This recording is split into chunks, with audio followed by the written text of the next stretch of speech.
오늘 하나님 말씀은 사도행전 18장 18절에서 28절까지의 말씀을 한 절씩 교독하고 28절은 함께 읽도록 하겠습니다.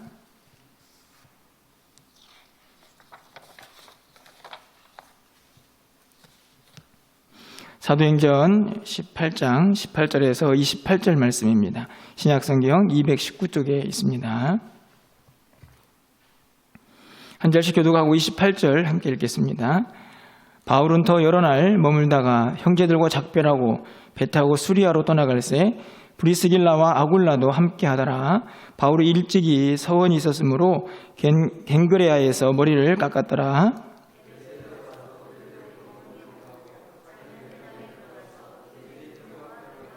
여러 사람이 더 오래 있기를 청하되 허락하지 아니하고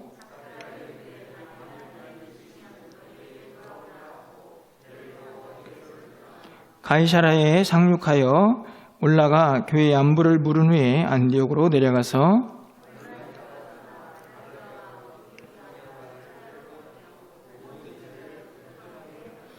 알렉산드리아에서 난 아볼로라 하는 유대인이 예배소에 이르니 이 사람은 언변이 좁고 성경에 능통한 자라.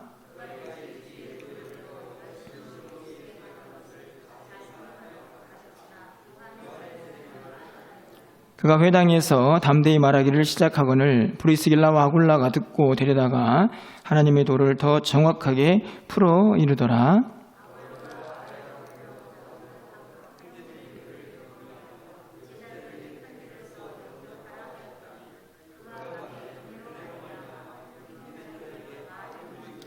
(28절입니다) 이는 성경으로서 예수는 그리스도라고 증언하여 공중 앞에서 힘있게 유대인의 말을 이기미러라. 아멘. 요즘 새벽마다 성막에 대해서 함께 살펴보고 또 수요일마다 사도행전의 말씀을 살펴보고 있습니다. 여러분 어떠신지 모르겠지만 개인적으로 이 말씀들을 보면서 다시 한번 교회를 위해서 더욱 간절한 마음으로 또 기도하고 또 하나님 앞에서 소망을 갖게 되는 그런 시간들을 보내고 있습니다. 오늘 본문은 바울이 2차 전도 여행을 다 끝을 내고 다시 선교의 본거지인 안디옥으로 돌아가는 장면이 22절까지 기록이 되어 있고 23절 말씀을 가서 보시면 짧게 한 구절로 되어 있지만 바울의 3차 전도여행이 시작되고 있는 구절이 기록이 되어 있습니다. 그리고 24절부터 28절까지는 아볼로라는 인물이 등장하는 내용이 오늘 본문의 구성입니다. 오늘 본문을 통해서 하나님께서 말씀을 통해서 또 우리에게 어떤 은혜를 예비하고 계시는지 함께 좀 나누기를 소망하는데요. 오늘 본문에 있는 말씀을 보면 바울이 이제 고린도에서 전도를 마치고 겐그리아라는 곳에서 배를 타고 예배소로 이동을 합니다. 예배소에서 가이사라로, 가이사라에서 안디옥으로 돌아가는 과정들이 22절까지 기록이 되어 있는데요. 예배소에 갔을 때에 그곳에 있던 성도들이 바울이 좀 그곳에서 더 오래 머물러 있다가 가기를 바라는 의사를 표시하게 되죠. 그때 바울이 뭐라고 얘기합니까? 21절 말씀을 가서 보시면 작별하여 이르되 만일 하나님의 뜻이면 너희에게 돌아오리라 하고 배를 타고 예배소를 떠나. 여기 보면 되게 단순해 보이는 한 문장이지만 바울이 어떤 마음으로 그의 사역을 전도여행을 하고 있는가 잘 드러나 있다고 생각이 듭니다. 만일 하나님의 뜻이면, 그렇죠. 바울이 스스로 의지를 가지고 전도여행을 한 것처럼 보이지만 바울의 모든 사역은 하나님의 뜻과 섭리 가운데에서 그분의 뜻을 이루어가는 것이다 라고 말할 수가 있는데요. 오늘 21절에서도 예배소에 더 머물기를 원하는 이 성도들의 모습을 뒤로 하면서 하나님의 뜻이라면 다시 만날 수 있을 것이다 라는 사실을 그들에게 이야기하고 있습니다. 사실은 우리의 삶의 여정도 동일하다고 생각이 듭니다. 우리가 우리의 생각과 우리의 의지대로 살아가고 있는 것처럼 보여지지만 우리의 모든 삶의 여정이 하나님의 뜻이 이루어지기를 바라고 또 그 뜻을 쫓아서 살아가는 삶의 모습이 있어야 한다 하는 사실을 오늘 이 바울의 전도 여행 가운데에서도 그가 한 말을 통해서 깨달아 보게 됩니다. 그렇게 안디옥으로 다시 돌아가서 바울은 얼마나 쉬었는지, 얼마나 잠시 이 선교의 여독을 풀었는지는 알 수 없지만 23절에서 바로 얼마 있다가 또다시 선교 여행을 시작하는 것을 볼 수 있습니다. 우리 23절 말씀인데요, 우리 함께 좀 읽어보도록 하겠습니다. 23절입니다. 얼마 있다가 떠나 갈라디아와 부르기아 땅에 차례로 다니며 모든 제자를 굳건하게 하니라. 성경은 이 바울의 2차 전도여행의 끝, 그리고 3차 전도여행의 시작, 이것을 아주 그냥 함축해서 한 절 사이로 구분을 하고 있는 것 같습니다. 안디옥으로 내려가서 거기서 얼마 동안 있다가 다시 갈라디아 부르기아 땅으로 나아가죠. 우리가 살펴봤듯이 이 갈라디아 부르기아는 바울이 1차 전도여행 때 찾아갔던 소아시아 지역의 도시들입니다. 그곳에 가서요, 모든 제자를 굳건하게 했다. 그곳에 간 이유를 설명을 하고 있죠. 바울의 사역 전체의 목표라고도 할 수 있습니다. 모든 제자를 굳건하게 하는 것이죠. 저는 이 구절에서 제자라는 단어가 참 인상이 깊습니다. 여러분, 제자는 어떤 사람인가요? 물론 바울에게 배웠기 때문에 바울의 제자라고 말할 수 있지만, 바울이 전한 복음은 예수 그리스도의 복음이기 때문에 그들은 분명 예수님의 제자일 것입니다. 여러분, 제자는 어떤 사람입니까? 예수님을 닮아가고 예수님의 뜻을 쫓아가는 사람들이죠. 그런데 그 제자의 길이 완성형이 아니고 끊임없이 계속되어 가면서 그들의 믿음이 더욱더 견고해져야 하는 그런 사람들이라는 사실을 오늘 이 23절이 내포하고 있다고 생각이 듭니다. 모든 제자를 굳건하게 하니라. 이미 1차 전도여행에서 예수를 믿었겠죠. 하지만 그럼에도 불구하고 그들의 제자의 길은요, 거기서 끝이 나는 것이 아닙니다. 사실은 오늘 23절에서 바울이 굳건하게 했지만 그것에서도 끝이 나는 것이 아니죠. 제자의 길은 계속 되어지는 것입니다. 어찌 보면 이 23절 한마디의 말씀 속에 우리의 이 신앙생활의 모습, 그리고 그 과정에서 우리가 멈추지 말고 주의 말씀을 쫓아서 살아가야 할 이유들, 여기에 다 담겨져 있다고 생각이 드는데요. 이 모습 속에서 저는 바울의 또 다른 열정을 또 살펴보게 됩니다. 얼마 있다가 얼마나 있었는지는 알 수 없지만 바울은 다시 전도여행을 시작하고 있는 것을 볼 수 있습니다. 가서 제자들을 굳건하게 하죠. 바울의 관심 속에, 바울의 생각 속에 도대체 무엇이 있었는가 하는 것을 잘 알 수 있는 대목이라고 생각이 듭니다. 여러분, 갈라디아서 4장 19절 말씀에서 이 구절이 연결이 되는데요. 우리가 잘 알고 있는 말씀이죠. 나의 자녀들아, 너희 속에 그리스도의 형상을 이루기까지 다시 너희를 위하여 해산하는 수고를 하노니. 다시 해산의 수고를 하는 그 모습이 저는 오늘 23절의 모습이라고 생각이 듭니다. 다시 가서 모든 제자들을 굳건하게 말씀 위에 세우는 일을 바울이 감당하고 있는데요. 어찌 보면 이미 한 번 갔기 때문에 다른 곳에 갈 수도 있었겠지만 바울은 다시 해산의 수고를 그들을 위하여 하고 있는 것을 볼 수 있습니다. 그리스도 형상을 닮아갈 때까지, 그들이 그리스도의 진짜 제자가 될 때까지 그 일을 멈추지 않겠다는 바울의 열정이 고스란히 담겨져 있는 것이죠. 그렇게 바울의 3차 전도여행을 그렇게 시작한 이후에 그리고 등장하는 인물이 24절에 바로 아볼로라는 인물입니다. 여러분, 아볼로라는 이름 혹시 들어보셨습니까? 아마 여러분들이 고린도 전서를 제가 함께 설교했던 기억을 아마 하시는 분들은 그곳에서 아볼로라는 인물이 등장했던 것을 아마 기억하실 거라고 생각이 듭니다. 자, 그 아볼로가 조금 더 자세히 설명이 되고 있는데요. 우리 24절 말씀, 아볼로가 어떤 사람인지 그의 이력을 좀 살펴보도록 하겠습니다. 함께 읽도록 하겠습니다. 알렉산드리아에서 난 아볼로라 하는 유대인이 에베소에 이르니 이 사람은 언변이 좋고 성경에 능통한 자라. 언변이 좋고 말을 잘하는 사람, 그리고 성경에 능통한 사람. 아마 구약 성경이겠죠. 그러니까 성경에 아주 박식한 사람, 그러니까 똑똑한데 말도 잘하는. 그렇죠. 그런데 이 사람이 알렉산드리아에서 온 유대인이다, 이렇게 설명을 하고 있습니다. 알렉산드리아는 이집트에 있는 항구 도시죠.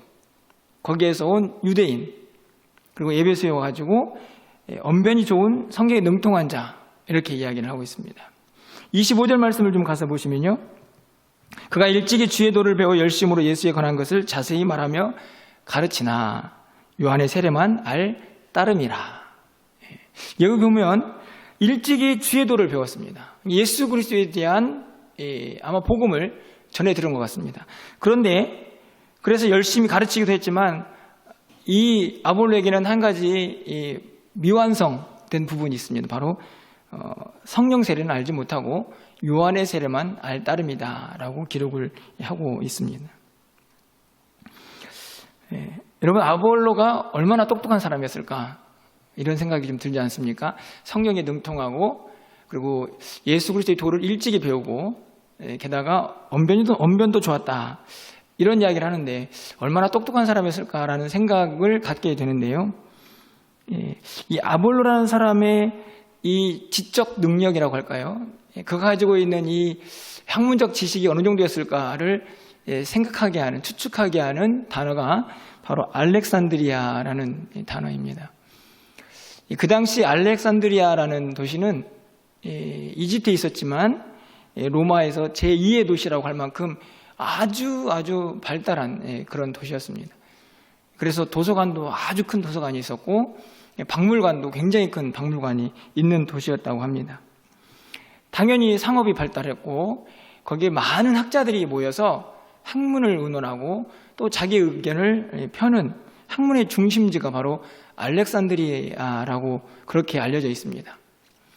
제가 이 도시를 잘 알고 있는 이유는 제가 학창 시절에 이 알렉산드리아 학파라는 그 사람들을 공부했던 기억이 지금도 납니다.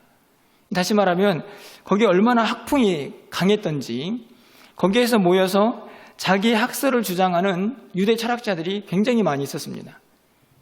그 중에 여러분은 잘 모르시겠지만 제 머릿속에 있는 두 사람이 있는데요. 하나는 필로라는 사람이고 한 사람은 오리겐이라는 사람입니다. 전혀 모르시죠? 근데 제가 지금도 기억을 하고 있습니다. 왜냐하면 그 사람들이 알렉산드리아 학파의 사람들이거든요. 여러분, 이 사람들이 어떤 사람들이냐면 우리가 알레고리칼한 해석이다라고 말하는 성경 해석 방법이 있는데 우리와는 좀 거리가 있는 해석 방법이라고 할 수 있습니다. 그런데 그 해석 방법을 처음으로 시작한 사람들이 바로 그 학파에 있는 사람들입니다. 다시 말하면 그들이 얼마나 성경적으로 이 해석하고 연구하는 일에 능통했는가 하는 것을 알 수 있죠. 거기에다가 헬라 철학이 그들의 사고를 완전히 이렇게 사로잡고 있던 그런 도시, 그런 학풍을 가지고 있는 그런 지방이었습니다. 이 도시에서 아주 또 하나는 제 머릿속에 분명하게 기억되어 있는 일이 벌어지는데요. 그게 뭐냐면 70인역이라고 하는, 구약 성경이 히브리어로 되어 있지 않습니까? 그것을 많은 장로들이 모여서 그것을 헬라어로 번역하는 일을 이 알렉산드리아에서 진행하게 됩니다. 그것을 70인 역본이라고 하는데요. 그것을 번역해서 많이 흩어져 있는 이 유대인들, 그래서 헬라어만 알고 있는 그들에게 구약 성경을 읽을 수 있도록 만들어준 곳이 이 알렉산드리아입니다. 그러니까 이 도시가 얼마나 학풍이 강하고 게다가 그곳에 있던 사람들이 얼마나 구약 성경이나 성경에 능통했는가 하는 것을 알 수가 있는 것이죠. 저를 가르쳤던 교수님이 이 아볼로에 대해서 이야기를 하면서 설명했던, 아주 확실하게 설명했던 그 기억이 지금도 머릿속에 나는데요. 여러분들에게도 제가 소개했던 기억이 납니다. 이 고린도전서를 강의할 때 말이죠. 저희 교수님이 아볼로하고 이 바울을 둘을 비교하면서 이렇게 비교를 했던 기억이 있습니다. 만약에 바울이 서울대를 졸업한 서울대 출신이라고 하면 아볼로는 하버드대 출신이다, 이렇게 이야기를 했던 기억이 납니다. 제가 뭐 학교에 등급을 매기려고 하는 것은 아니고요. 근데 저는 그 비유가 확실하게 이해가 되더라고요. 다시 말하면 이 바울보다도 훨씬 더 이 글로벌한 지식, 그것을 가지고 있던 그 지역 사람들이 알렉산드리아입니다. 그러니까 아볼로가요, 이 성경적으로 능통했다, 언변이 강했다, 좋았다, 이런 말 할 때는 그가 얼마나 똑똑한 사람이었는가 하는 것을 이 알렉산드리아라는 그 출신이라는 단어에서 우리가 알 수가 있는 것이죠. 그래서 아볼로는 성도들에게 인기가 많이 있었습니다. 그렇죠? 여러분 고린도전서를 가보면 고린도 교회에 있는 성도들이 파가 갈라지지 않습니까? 그 파 중에 어떤 파가 있었나요? 아볼로파가 있었습니다. 아볼로파. 고린도전서 1장 12절 말씀 보면 내가 이것을 말하거니와 너희가 각각 이르되 나는 바울에게, 나는 아볼로에게, 나는 게바에게, 나는 그리스도에게 속한 자라 한다는 것이니. 그들이 파를 갈라가지고 바울파, 아볼로파, 게바파, 그리스도파. 고린도전서 3장 4절 말씀이죠. 어떤 이는 말하되 나는 바울에게라 하고 다른 이는 나는 아볼로에게라 하니. 자꾸만 파를 나누는데 그 파 안에 아볼로를 따르는 사람이 있을 정도로 이 아볼로가 성도들에게 얼마나 인기가 있었는가 하는 것을 쉽게 알 수가 있는 것이죠. 다시 말하면 아볼로는요, 세상적인 지식도 풍부하고 성경적인 지식도 풍부하고 말도 잘하고, 사실은 그냥 우리가 말하는 흔히 말하는 세상적인 표현으로 아주 스펙이 아주 그냥 풍부한 그런 사람이라고 말할 수가 있습니다. 그런데 그의 이런 이력, 그냥 세상적인 스펙 말고도요, 그가 가지고 있는 하나님 앞에서의 사역적인 모습이 얼마나 아름다웠는가 하는 것을 살펴봐야 하겠죠. 여러분 한번 25절 말씀을 좀 가서 보겠습니다. 우리 25절 말씀을 함께 좀 읽어보도록 하겠습니다. 그가 일찍이 주의 도를 배워 열심으로 예수에 관한 것을 자세히 말하며 가르치나 요한의 세례만 알 따름이라. 여기에서 이 아볼로를 잘 드러내고 있는 두 단어가 있다고 생각이 드는데요. 하나는 열심으로 라는 단어이고 하나는 자세히 라는 단어입니다. 이 아볼로가 얼마나 열정적이었는가, 예수 그리스도를 일찍이 배우고 그리고 그 도를 가르치는 데 있어서 얼마나 열심인 사람이었는가 하는 것을 드러내는 단어입니다. 이 열심으로라는 단어 안에는요, 끌어오르다 라는 의미가 있고 또 영혼으로 라는 의미를 가지고 있는 단어가 있습니다. 그러니까 이 단어를 정리해 보면 열심으로라는 단어는요, 영혼 안에서 끌어오르는 그 열정들이 있었던 사람이라고 말할 수가 있는 것이죠. 이런 사람들을 우리가 뭐라고 얘기합니까? 가슴이 뜨거운 사람이었습니다. 단순하게 열심으로 예수님을 가르친 사람이 아니고 그 열정으로 막 가슴이 부글부글 끓어오르는 강력한 열정의 사람이었던 것이죠. 또 한 가지는 자세히라는 단어입니다. 이 단어는요, 고도의 정확성을 가진 아주 치밀하고 엄격한 이라는 의미를 가지고 있습니다. 그러니까 이 아볼로가 지금 성경에 아주 능통한 사람이죠. 그러니 그가 가지고 있는 이 예수님에 관한 지식들을 얼마나 치밀하게 정확하게 가르치려고 노력했는가 하는 것을 알 수 있는 단어입니다. 자, 열정이 있습니다.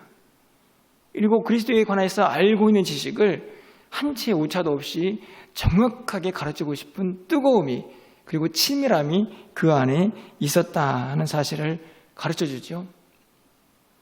다시 말하면 이 아볼로는요, 머리만 커진 그런 지식인은 아니었던 것입니다.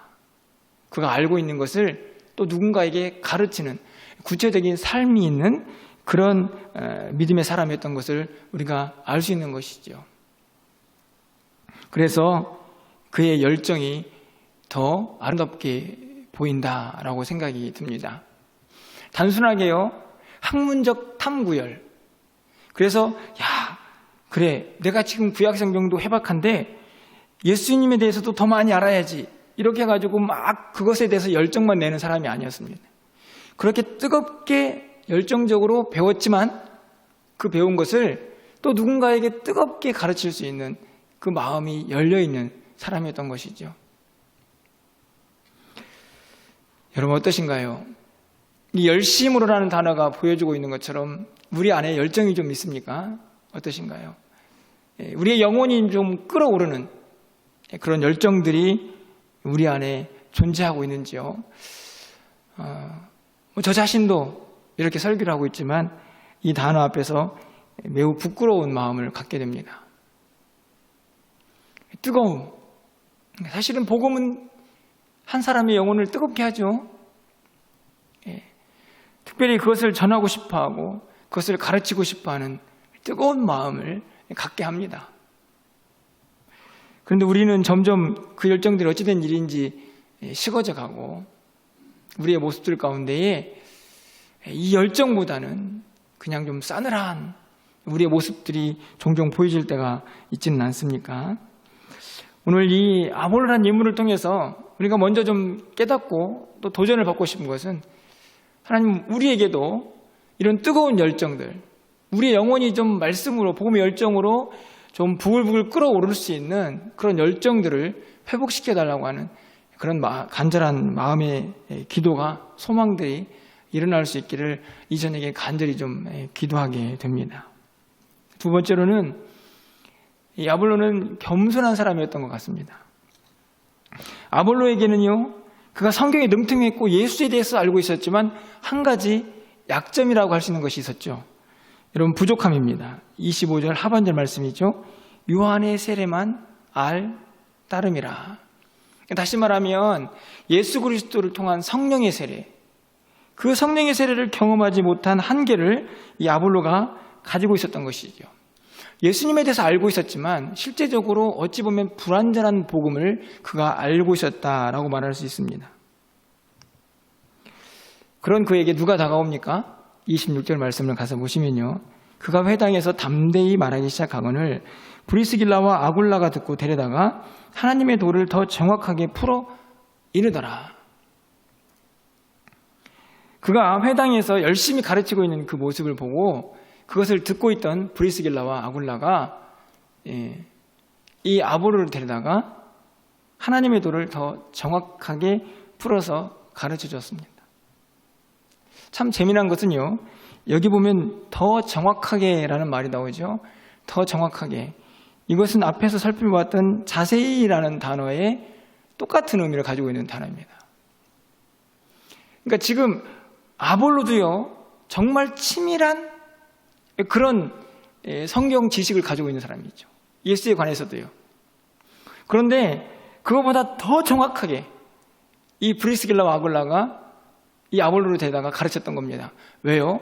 뭔가 하나가 부족했기 때문이죠. 바로 성령 세례를 그가 알지 못하고 있었기 때문입니다. 그런데 이 모습이 왜 아볼로를 대단한 사람이다라고 생각을 하게 합니까? 여러분 브리스길라와 아굴라가 어떤 사람들인가요? 우리가 지난 시간에 살펴보았죠. 그들이 이탈리아에 있다가 고린도에 왔습니다. 고린도에서 바울을 만나죠. 바울과 어떤 일을 했습니까? 사도행전 18장 3절 말씀이죠.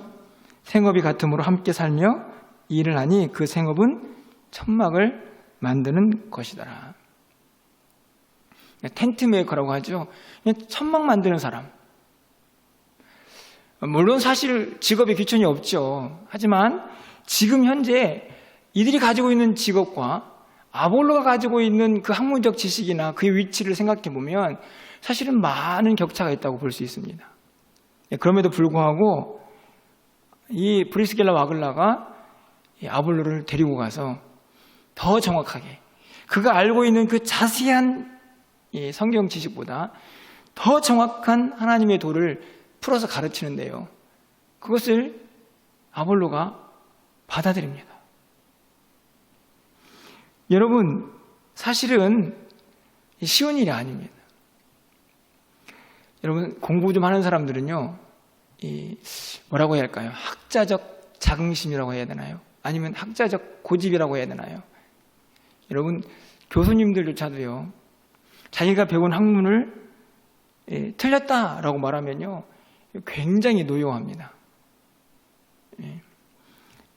학교 다닐 때 교수님의 이론에 대해서 반론을 펴다가 좋지 않은 성적을 받은 친구들을 많이 보았습니다. 물론 이론적으로 틀렸기 때문이기도 하지만 실제적으로 이 학자들은 자기가 가지고 있는 그 공부한 것에 대한 굳건한 신념들이 있습니다. 잘 깨트리지 않고요. 그리고 잘 변화되지 않습니다. 그것들을 자극하면 굉장히 노여워하죠. 사실은 어떤 면에서요, 이 지금 아볼로 정도의 지식인이라고 하면 브리스길라 아굴라가 와가지고 그거 틀렸습니다. 그거 요한의 세례가 아니고 성령 세례를 아셔야 합니다. 라고 만약에 이야기를 했을 때 그가 일반적인 사람이었다고 하면 잘 받아들이지 못했을 것 같습니다. 하지만 아볼로가 가지고 있는 겸손은요, 그의 신앙을 한 단계 성장시켰죠. 그렇지 않습니까? 요한 세례만 알고 그것이 복음이다 라고 생각했던 그를 깨트려서요, 완전한 복음의 사람, 성령 세례도 알고 있는 정말 예수 그리스도를 제대로 아는 사람으로 그를 바꿔놓은 것이죠. 무엇 때문에 가능한 일입니까? 겸손했기 때문입니다. 여러분 겸손하십니까? 어떠신가요? 신앙생활을 하다 보면요, 사실 우리도 대단한 학자적인 지식을 가지고 있지 않지만 우리가 가지고 있는 성경 안에서의 틀과 또 경험들, 그것들이 쌓여서 어떤 지식, 그것을 형성하게 됐죠. 사실은 그것을 깨트리기가 쉽지 않습니다. 다시 말하면 누군가의 조언, 권면을 받아들이기가 쉽지 않다는 것입니다. 대단히 죄송한 이야기인데요, 제가 지금까지 목회를 하면서 진심 어린 조언을 받아들여서 그렇군요 라고 기분 좋게 믿음의 변화를 일으킨 성도님들이 그렇게 많지 않습니다. 그래서 누군가에게 그거 잘못되었습니다 라고 조언하는 일이 매우 두려운 일입니다. 사실은 조금 창피한 이야기지만 잘 하지 않으려고 합니다. 심각한 교리적인 문제가 있으면 물론 지적을 하죠. 하지만 저 모습은 좀 바꿨으면 좋겠는데 라고 생각이 되는 부분조차도 쉽게 말할 수가 없습니다. 왜 그럴까요? 그것을 잘 받아들이지 않기 때문입니다. 사실은 아마 여러분들 이렇게 얘기하면 저는 그렇지 않습니다라고 생각되는 부분이 있을 수도 있습니다.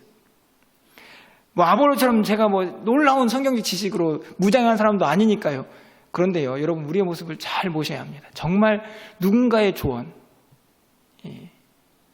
사실은 어찌 보면 나보다 더 못 배우고 덜 가지고, 사실은 세상적으로 보면 나보다는 훨씬 더 낮은 위치라고 생각이 든 그 사람이 정확한 복음의 진리를 가지고 여러분에게 그거 틀렸습니다, 그렇게 하시면 안 됩니다라고 말했을 때 그것을 받아들일 수 있는 용기와 결단, 사실은 그것이 우리의 믿음을 성장시킨다는 사실을 오늘 이 아볼로가 우리에게 가르쳐주고 있는 것이죠.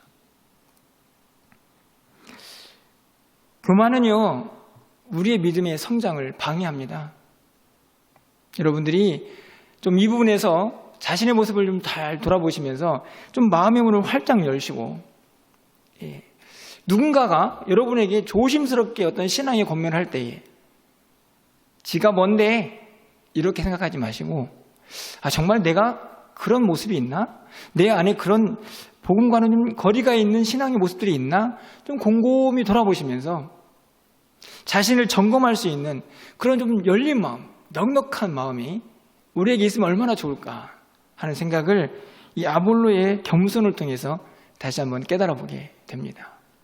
이런 모두가 그 겸손을 가진 사람이 되어서요, 여러분의 믿음이 날마다 성장해가는 그런 은혜가 있기를 간절히 소망합니다. 이 아볼로가 가지고 있는 세 번째 특징은요, 유익을 주는 사람이라는 것입니다. 여러분 27절 말씀을 좀 가서 보실까요? 여러분 27절 말씀 좀 함께 읽어보도록 하겠습니다. 아볼로가 아가야로 건너가고자 하므로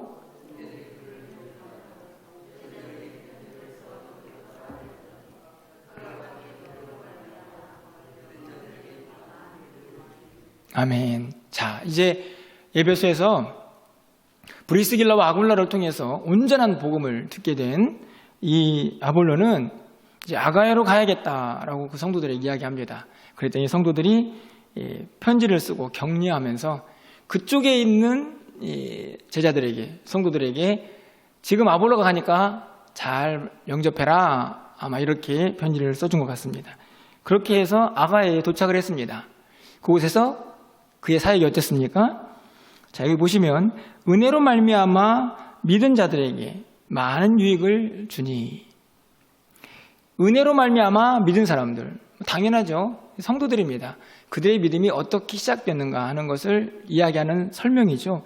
은혜로 말미암아 하나님을, 예수 그리스도를 믿은 사람들, 그들에게 무엇을 주었습니까? 유익을 주었습니다. 어떤 유익이었을까요? 그 아볼로라는 사람을 좀 생각해 보면 그가 준 유익을 쉽게 생각할 수 있습니다. 그리고 28절에 보면 그 유익이 어떤 유익인가 바로 설명이 되어 있습니다. 우리 28절도 마지막으로 좀 함께 읽어보도록 하겠습니다. 이는 성경으로서 예수는 그리스도라 증언하여 공중 앞에서 힘있게 유대인의 말을 이김이로라. 이는, 그렇죠, 유익을 준 이유가 무엇인가를 설명합니다. 어떤 유익을 줬습니까? 아볼로는 성경적으로 뛰어난 사람, 언변이 좋은 사람이었죠. 아마 아볼로가 가기 전까지 이 아가야에서는요, 유대인들이 그들의 언변으로 많은 그리스도인들을 좀 창피하게 한 건 아닌가. 쉽게 말하면 귀를 죽인 것이죠. 그래서 쉽게 이 유대인들에게 말 상대를 하지 못하는, 복음을 전하기 어려운 상황이 되지 않았을까라는 생각이 듭니다. 28절 말씀을 보면 충분히 유추가 가능하죠. 그들에게 성경으로서 예수는 그리스도라 증언하여 공중 앞에서, 대중들 앞에서 힘있게 유대인들의 말을 이겼습니다. 그동안에 계속해서요, 이 유대인들에게 말로 졌던, 변증을 통해서 복음을 제대로 증가하지 못했던 것이죠. 그들 앞에 이 아볼로가 나타났습니다. 그래가지고 그가 가진 지식으로 이 유대인들을 능히 이긴 것이죠.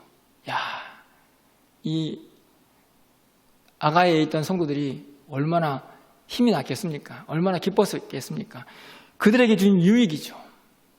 어떻게 보면 신앙의 자긍심도 회복하고 또 복음을 전할 수 있는 힘도 얻게 되었을 것입니다. 뿐만 아니라요, 이 아볼로가 그가 가지고 있는 성경적 지식으로 여기에 있는 유대인들만 혼내는 데 사용했을까요? 그렇지 않겠죠. 아가야에 있는 성도들에게 계속해서 복음을 전하고 그가 가지고 있는 뛰어난 지식과 언변을 통해서 그들의 믿음을 더욱더 견고하게 하는 일을 감당했을 것입니다. 그들에게 준 유익이죠. 여러분, 바울은요, 이 아볼로의 능력을 너무나 잘 알고 있었던 것 같습니다. 여러분, 고린도전서 16장 12절 상반절을 가서 보시면, 형제 아볼로에 대하여는 그에게 형제들과 함께 너에게 가라고 내가 많이 권하였으되, 다시 말하면 바울이 이 아볼로를 고린도 교회에 보내고 싶을 만큼 믿음이 있는 사람이었습니다. 이 아볼로를 보내면 나를 대신해서 얼마든지 고린도 교회를 잘 세워갈 수 있겠다라고 믿음을 주는 사람이었던 것이죠. 뿐만 아니라 디도서 3장 13절 말씀을 보면요, 율법 교사 세나와 및 아볼로를 급히 먼저 보내어 그들로 부족함이 없게 하고, 아볼로를 보내어서 이 디도가 목회하는 현장 속에서 그들의 부족함을 채우겠다라는 바울의 의도가 엿보이고 있습니다. 무슨 이야기인가요? 이 아볼로는요, 성도들에게 유익을 주고 같은 사역을 했던 바울에게도 유익을 주고 믿음을 주었던 그런 귀한 일꾼이었다 하는 사실을 본문 속에서 깨달을 수가 있는 것이죠. 아볼로는 자신이 가지고 있는 은사를 가지고요, 충분히 성도들에게 유익을 주는 사람이었다 하는 것을 알 수가 있습니다. 이 아볼로의 모습을 통해서 우리의 믿음 좀 돌아보게 됩니다. 우리 모두가 아볼로처럼 성경적인 지식에 능통할 수는 없을 수 있습니다. 하지만 각자 가지고 있는 은사들이 있습니다. 하나님 주시는 은사들이죠. 그것을 가지고 어떻게 사용하고 계십니까? 오늘 아볼로는 분명하게 성도들에게 유익을 주는 일에 그것을 사용하고 있습니다. 자신이 가지고 있는 달란트, 그 은사를 가지고 교회를 세우고 성도들을 유익하게 하는 일에 사용하고 있는 것이죠. 오늘 아볼로의 믿음을 보면서 우리에게도 도전이 되는 것은 우리도 또한 내가 가지고 있는 은사가 무엇이든지 간에 그것을 나를 위하여 쓰는 것뿐만 아니라 더 궁극적으로는 그것을 주신 이유가 교회를 세우고 성도들에게 유익을 끼치라고 하나님 주신 것이기 때문에 그것을 교회와 성도들을 위하여 사용할 수 있는 그런 넉넉한 마음이 우리에게 필요하다는 말씀입니다. 오늘 아볼로가 가지고 있는 아름다운 믿음의 모습이 아닐까 생각이 듭니다. 정리해보면요, 아볼로는 세상적인 스펙도 세상적인 이력도 아주 좋은 사람이었지만 궁극적으로는 하나님 앞에서 그의 사역을 감당할 때에 뜨거운 사람, 열정적인 사람이었고요. 뿐만 아니라 겸손하게 자신이 가지고 있는 믿음의 약점들을 보완하면서 믿음의 성장을 이루는 사람이었다는 것을 알 수가 있습니다. 마지막으로 그가 가지고 있는 은사를 가지고 자신의 약점을 보완하면서 성도들에게 또 교회에게 유익을 주는 사람이었다 하는 사실을 우리가 깨달을 수가 있는 것이죠.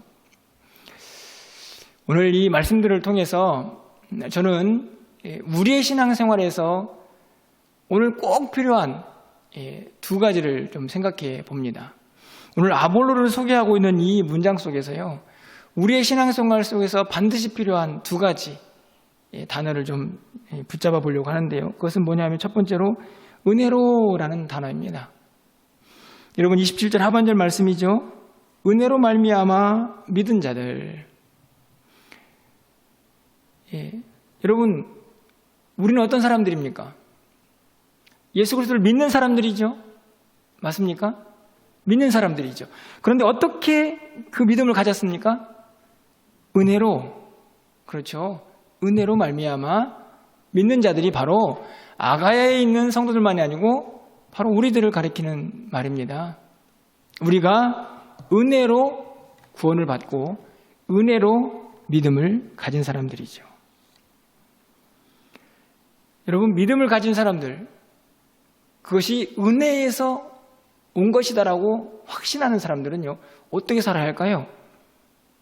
내가 가지고 있는 구원의 기쁨, 그것이 은혜에서 출발한 것이라는 것을 깨달은 사람은 그 은혜를 받았을 뿐만 아니라 그 은혜를 누리면서 그 은혜를 나눠줄 수 있어야 합니다.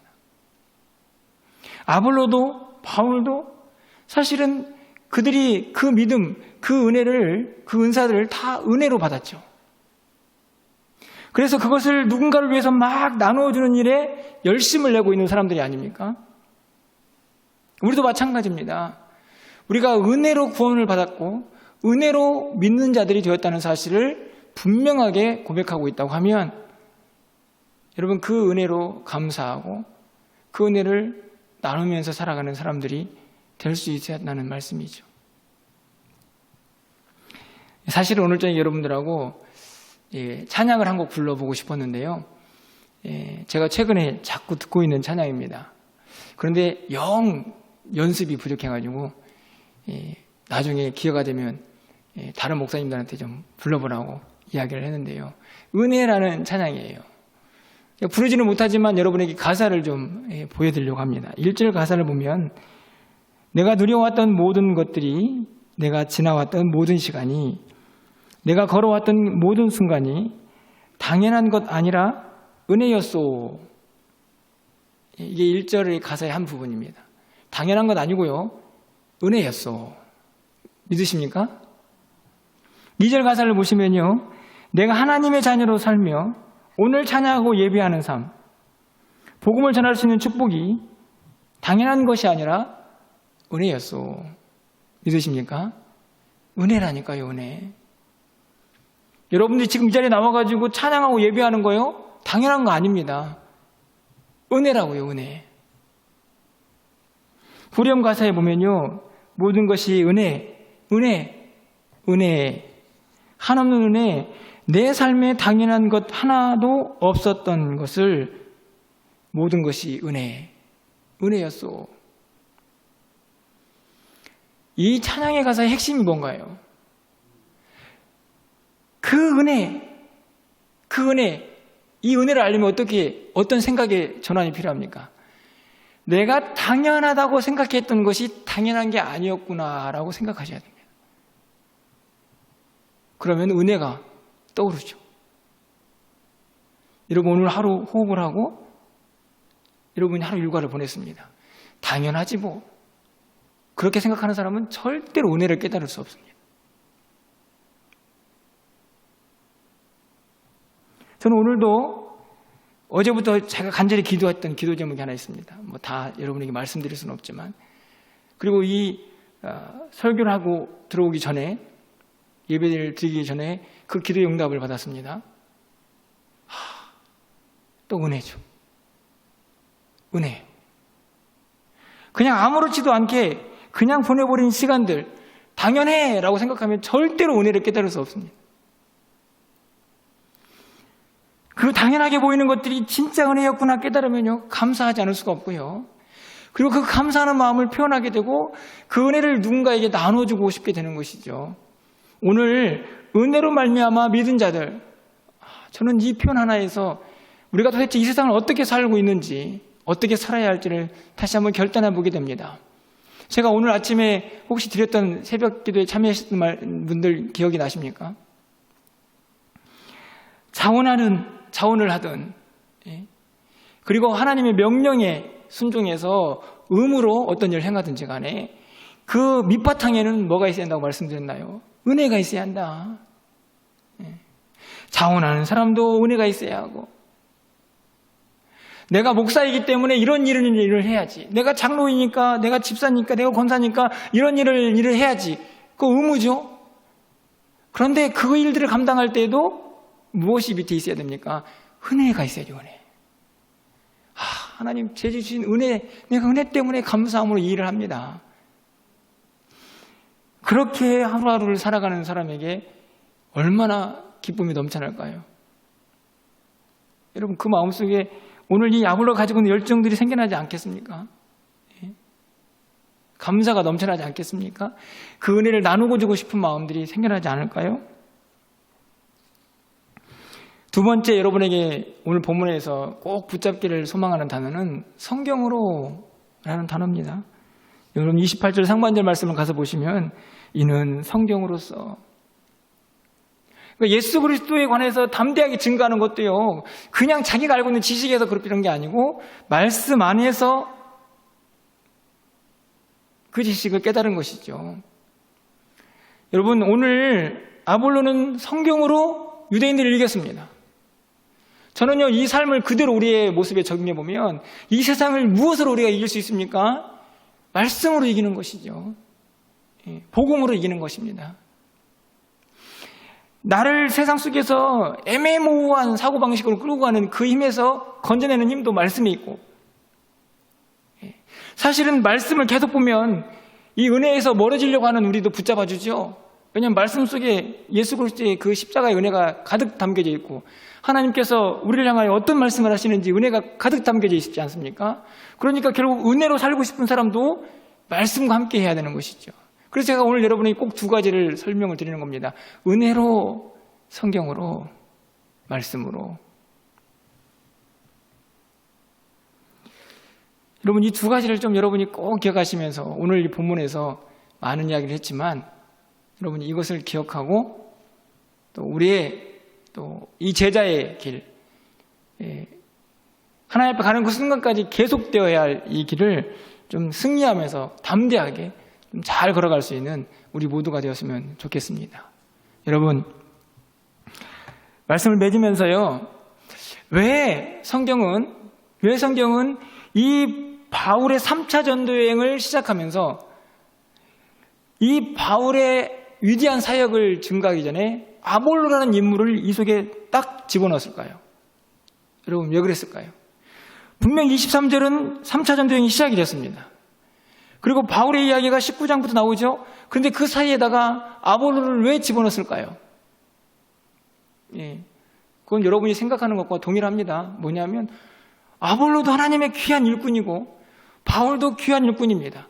둘 다 주님의 몸된 교회를 또 성도들을 세워가는 그 일에 쓰임을 받고 있는 것이죠.